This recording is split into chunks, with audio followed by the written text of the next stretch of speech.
मुढ़ी केमती तैयारी हुए जान मुढ़ी कौ तैयारी हुए चाउल चाउल मुढ़ी तैयारी हुए चाउल केमती आसला चाउल चाउल मुढ़ी हाँ मुढ़ी का मजा मुढ़ी खाए कौन कौन विशेष मजा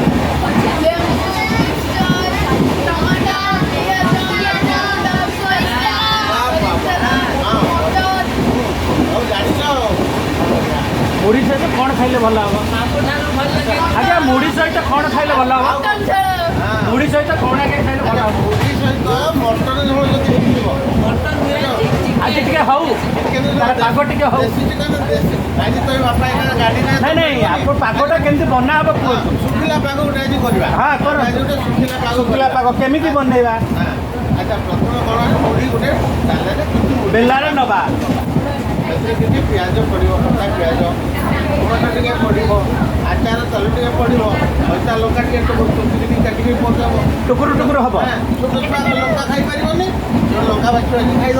है आ कौन करवा आचार तेल लेबू पड़ी गोलैदवा गोलैदे ये शुखिला पाग शुखिला आ गोटे सब मजाड़िया पाग है देसी कुकुड़ा मांस सागर गोटे पाग এটা কোন ঝোল হবা না ফ্রাই আমি টিকে জানিବାକୁ চাହୁଛୁ ঝোଳରେ ସବଜି ସହିତ ଝୋଳକୁ ମିଶେଇଥାଏ ଆମେ ଟିକେ ଦେବରାଜ କ୍ରିଏସନ ତରଫରୁ ଟିକେ ଜାଣିବାକୁ ଚାହୁଛୁ ସ୍ପେଶାଲ ଏଡିସନ ଆମେ ଟିକେ ଜାଣିବାକୁ ଚାହୁଛୁ ଆକ୍ଚୁଆଲି ମୁଢ଼ିଟା ପାଗଟା ସ୍ପେଶାଲ ପାଗ କେମିତି ହେବ ଖାଇବାକୁ ଯାଉଛି ତାପରେ ଯଦି ଚିକେନ ହେଲେ ବି ଚଳିବ ମଟନ ହେଲେ ବି ଚଳିବ ମାଛରେ ଟିକେ କଷ୍ଟ ହବ ବାପା କଣ୍ଟା ଲାଗିବ ତଥାପି ପାଖାପାଖି ଆମେ 10 ଜଣ ଯଦି ଖାଇବା ତାହେଲେ କେତେ ମୁଢ଼ି ହେଲେ ଆମର ହେଇଯିବ ମିନିମମ୍ ଆମେ ଆପଣଙ୍କ ଅଭ୍ୟସ୍ତ ନୁହନ୍ତି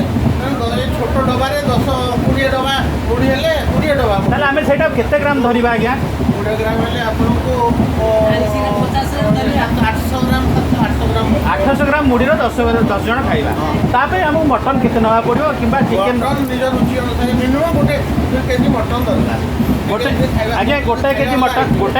କେଜି ମଟନରେ 10 ଜଣ ଭଲରେ ଖାଇଦେବେ ଭଲ ଲାଗିବ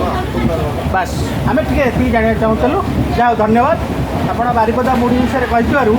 ଅଶେଷ ଧନ୍ୟବାଦ ନମସ୍କାର ରଖିଲୁ।